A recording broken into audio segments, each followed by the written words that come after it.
eta ezintasunez beteriko aztea izan da guztiontzat. Mundu osoa zeharkatzen duten sensazioak noiz eta nola amaituko diren ez dakigunak. Pentsiodunen mugimenduan justizia sozialaren eta herrien autodeterminazioaren alde egiten dugu. Diplomazia erabiltzea eta berarmatzearen amaiera eskatzen dugu, eskalada militarraren aurrean. Gaitzezi egiten dugu Israel Gazan egiten ari den genozidioa. Donald Trumpek bere burua munduko enperadore izendatu du. Venezuela, Irak, Groenlandia eta egokitzat jotzen duen beste edozein herrialdearen aurka indar militar gordina erabiliz.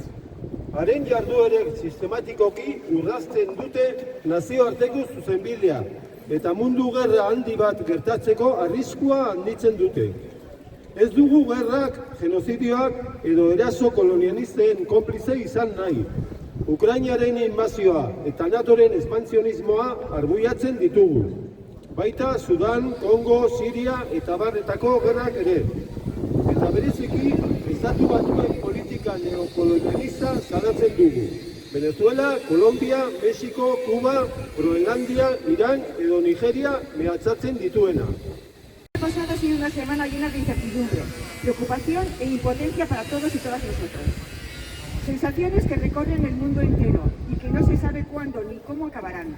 Desde el movimiento pensionista abogamos por una justicia social y la autodeterminación de los pueblos. Exigimos utilizar la diplomacia y el fin del rearme frente a la escalada militar. Repudiamos el genocidio que Israel está cometiendo en Gaza.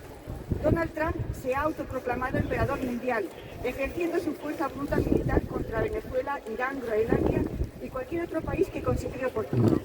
Sus actuaciones violan sistemáticamente el derecho internacional y hacen crecer el peligro de que se produzca una gran guerra mundial. No queremos ser cómplices de ninguna guerra, genocidio o agresión colonialista. Rechazamos la invasión de Ucrania y el expansionismo de la OTAN, así como las guerras de Sudán, Congo, Siria, etc. Y especialmente denunciamos la política neocolonialista de Estados Unidos que amenaza a Venezuela, Colombia, México, Cuba, Groenlandia, Irán o Nigeria. Eskatzeko garaia dela uste dugu. Persona guztien eskubideen aldeko akordioak ez dira planteamendu utopikoa. Kontua ez da ezin dela, baizik eta ez dela nahi. Eta hori guztia elite ekonomiko eta politiko batzuen interesen alde. Armamentistikoarekin eta beste herrialde batzuetako aberastasunaren espoliazioarekin negozioa egitea bilatzen baitute. Bere justiziak eragiten duen giza sufrimendua alde batera utzita. Horregatik guztiagatik, NATOk ezarritako politika militarista usteko eskatzen diegu Euskal Herriko, Espainiako eta Europar Batasuneko alderdi politikoei eta gobernuei. Lehentasuna eman dezaiotela persona guztientzako bizitza duina, izateko eskubideari, eta uko egin dezaiotela gastu militarra handitzeko gizarte prestazioen murrizketari.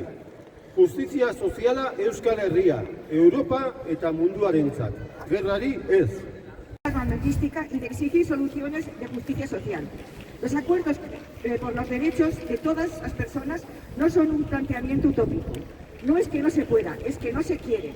Y todo por los intereses de unas élites económicas y políticas que buscan hacer negocio con el armamentismo y el expolio de la riqueza de otros países, obviando el sufrimiento humano que produce su codicia. Por ello, exigimos que los partidos políticos y a los gobernantes de Euskal Herria, el Estado español y la Unión Europea, que rompan con la política militarista impuesta por la OTAN, que deben priorizar el derecho a la vida, una vida digna para todas las personas y que rechacen el recorte de prestaciones sociales para incrementar el gasto militar. Justicia social para